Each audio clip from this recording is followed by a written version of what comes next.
Ah, la voilà, la photo de Pape Diouf. D'évidence, Nicolas Ray, vous devenez à l'instant supporter de l'OM. Alors, ça fait très longtemps que je suis supporter de l'OM, Pascal, et donc je suis ravi de le rencontrer. Donc on sent le Marseillais, là. Hein.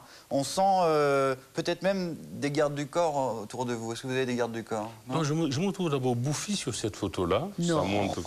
Non, dites pas ça, Pape. Allez, j'essaie de voir les choses avec objectivité.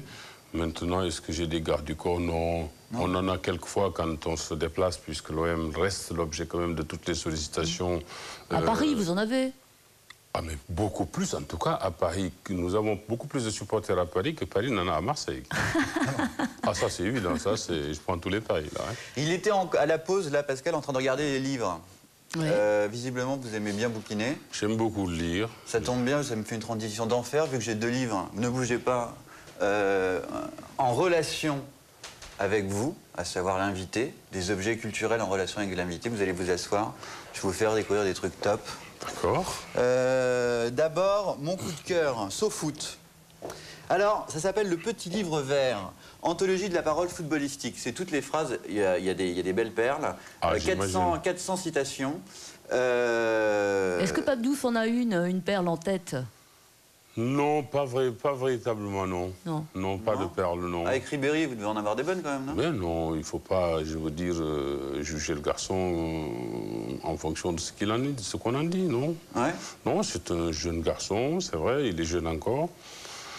Peut-être qu'il n'a pas toujours la maîtrise de tout ce qu'il dit, mais c'est quand même un garçon attachant. Et puis, dans l'intimité, je veux dire, on arrive quand même à... Vous parlez, quoi? Complètement. Formidable. Georges Best, vous connaissez?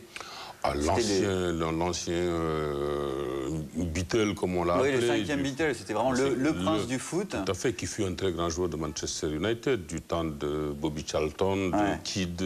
Alors lui, il a sorti des trucs, parce que c'était aussi un épicurien. Hein. C'est un euphémisme que de dire que c'était un épicurien. Alors, j'ai retrouvé quelques phrases de Georges Best.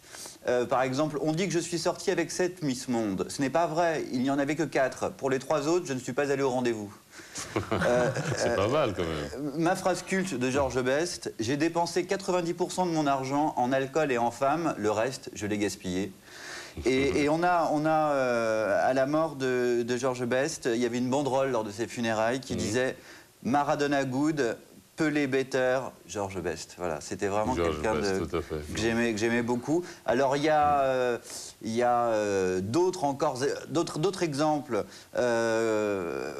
J'ai du Maradona, c'est une mine aussi, Maradona. Alors il y a un truc assez beau sur Maradona. Maradona a dit donc arriver dans la surface et ne pas pouvoir tirer au but, c'est comme danser avec sa sœur. Voilà. C'est pas mal. Si vous parlez de sœur, là, il y a des coups de boule dans l'air, je vous préviens. Hein. Ah oui. Faites gaffe. Hein. Il faut se méfier. Donc voilà, alors ça c'est formidable, hein, SoFoot, le petit livre vert. Alors il y a aussi, SoFoot, il est là. Il y a aussi le mensuel SoFoot, que je conseille. Alors même les gens qui n'aiment pas le foot adorent, c'est très bien écrit. Et il y a 3 pages sur un bouquin qui va faire l'événement pendant cette rentrée littéraire, de Laurent Mauvignier, qui s'appelle Dans la foule. Oui. Alors, dans la foule, revient sur la tragédie du Hetzel, avant, pendant et après. Alors, c'est vraiment une œuvre majeure qui arrive à être aussi sur le destin, comme ça, des supporters anglais et italien, et puis donc c'est à la fois puissant et en même temps minimaliste. Sur voilà, il y a un couple par exemple qui Agnès arrive.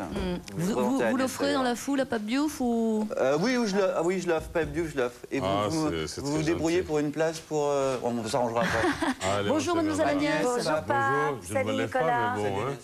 Bah, tiens, je m'habillerais comme ça si j'étais femme de footballeur. Faites voir. À 200 000 € par mois, non? Du Saint-Laurent. Ça brille pas assez. Oh si, ça brille quand même, c'est un peu doré. Pas mal, a dit Pape, c'est déjà pas mal. Alors, Pape, pas mal, ouais. Moi j'ai l'impression que le foot, enfin la Coupe du Monde, c'est plutôt le mondial de la coiffure. Je sais pas ce que vous en pensez, moi je suis... Oui, c'est vrai. Hein, je suis pas une pro du foot, mais à Marseille, à l'OM, j'ai l'impression qu'on recrute aussi sur le sens créatif capillaire des footballeurs. Je n'y avais pas pensé, mais désormais, je vais y penser. Alors, vous allez y penser et on va le prouver. Parce qu'on va parler tout de suite de Rudy Voleur. 86, plus gros transfert hein, de tapis. 45 millions de francs à l'époque, quand je m'y connais en foot. Mais oui, il y avait aussi Waddle qui valait à peu près le même prix. Alors, justement, ils ont un point commun, c'est le mulet, c'est ce qu'on appelle le cheveu court devant, le cheveu long derrière. Ah, ouais. Le deuxième mulet, mon idole, Chris Waddle. Ah, mais c'est lui le gros transfert. Vous avez raison, voleur c'était le caniche et lui c'est le gros transfert. Ah, oh, alors, ça va? Ah non, ça va pas, non. Ça va pas. Ah oui, quand même, oui, bah oui. Alors, il a la petite pose comme ça, un peu à la Beyoncé. On va passer à un petit jeune, un petit côté Stevie, là, Nasri. Oui, c'est vrai que... Mais là, je pense qu'il a changé de coiffure depuis quelques... Oui, depuis hier, effectivement, je l'ai vu, il a enlevé les petites mèches depuis blondes. Hier, depuis le début de saison. Ah oui, alors... Ça lui allait bien aussi, ça? Oui, oui, je crois qu'il peut tout se permettre, il est beau gosse. Et alors, il joue mieux depuis ou pas? Ça n'a rien à voir. Oh, mais comme par hasard, il joue un peu mieux. Disons qu'il arrive à exprimer tout son potentiel actuellement. Et il y en a un... Ce n'est pas Samson, mais bon. Il y en a un qui exprime tout son potentiel également, j'aimerais pas être son crâne. C'est Djibril Cissé qui va donc, dès qu'il ira mieux, jouer avec vous. Alors Djibril, c'est bien parce qu'il avait une copine coiffeuse, sachez qu'il fait tout seul. Il se met seul devant son miroir et vas-y que je décolore, tel volume, je laisse poser. Alors de temps en temps, il abuse sur la déco et le défrisage. Vous permettez Agnès, une question précise sur Cissé, il va rejouer quand à l'OM? On attend ça? Ben, on a bon espoir de le voir sur les terrains dans le courant du mois d'octobre. Ah ouais? Oui. Ah, c'est bien. Pardon Agnès. Mais je vous en prie, parce qu'il y en a un qui a foutu la merde quand même dans le monde du football, c'est Beckham. Parce que ça y est, on arrive, c'est la Linda Evangelista du football, lui. Alors il change de coiffure à peu près toutes les 2 secondes. On le voit la petite queue de cheval, on va le voir raser.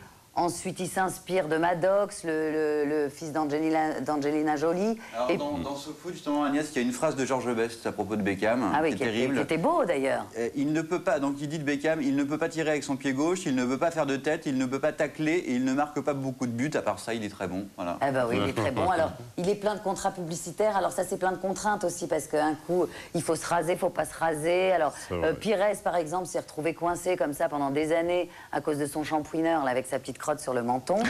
Mais quand même, moi j'avoue que mon équipe, c'est 82.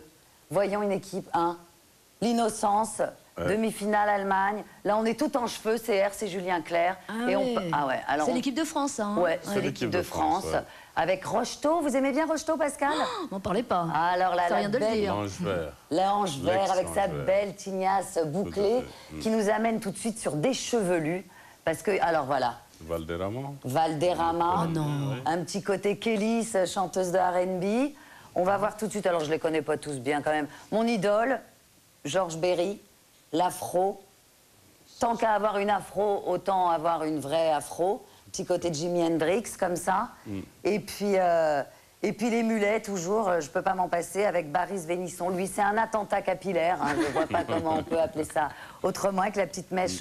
brochés. Ou David et Jonathan, non, ça me vient là d'un coup. Ah oui, oui, oui. Alors oui, on se demande de temps en temps si leur coiffeur, c'est pas plutôt des toiletteurs pour chiens pour certains. Mais il faut dire que le footballeur, il n'a pas beaucoup de choix. Ils sont tous en uniforme, en short et en maillot. Donc à un moment donné, il faut bien faire la différence quelque part. Donc on se fait remarquer avec par décence, on ne parlera pas de la coiffure de Ribéry. Ça peut être dit sous la forme de boutade, mais c'est un peu vrai aussi. C'est vrai qu'on aime bien se particulariser sur un terrain, on aime bien se singulariser. Mais vous n'êtes pas trop foot paillettes, vous? Personnellement non, parce que peut-être que le foot, pour moi, il a une autre signification que d'être dans les paillettes, quoi, voilà. C'est plutôt ça. Vous avez des nouvelles de Yacine? Ah bah le voilà quand on parle de lui.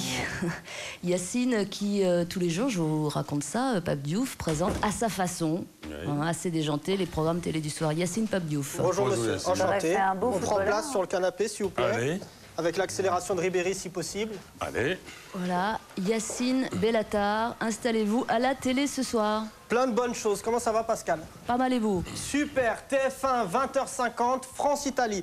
Alors cette fois-ci, tout devrait bien se passer. Il n'y aura pas d'arabes, il n'y aura pas non plus de fascistes. Alors les Italiens, nous, on a des règles en France. On n'insulte pas les mamans et pas les sœurs, surtout. France 2, alors à France 2, sur France 2, pardon, 20h50, Le Tuteur, avec Roland McDan, Pape Diouf, je vous conseille de regarder. Par respect pour le plus grand budget moustache de la télévision française. Et c'est très intéressant parce qu'il cherche une moustache noire. Donc si ça vous intéresse, peut-être, vous pouvez devenir Larry Roselmack de la moustache. Ça peut vous intéresser peut-être? Non, oui, peut-être pas. France 3, 20h50, des racines et des ailes, avec un reportage sur les traces de Cléopâtre. Elle était arabe, elle était femme. C'est la créatrice en quelque sorte de Ni pute ni soumise. C'est un peu l'ancienne de Ni pute ni soumise. Un reportage très intéressant. 23h20, la traversée de l'enfer. Un reportage émouvant sur le Paris Saint-Germain Pop.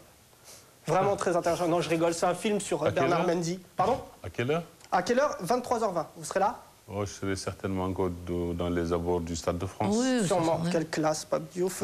Canal+, 20h40, un téléfilm Deepwater. Alors, c'est une exclusivité Canal, bien évidemment, parce que personne n'en voulait. C'est très sympa, il y a du suspense. Vous serez où à 20h40? Vous ne serez pas dans le Stade de France à ce moment-là? Probablement. Ouais, voilà, plus. 22h20, I'm going to tell you a secret.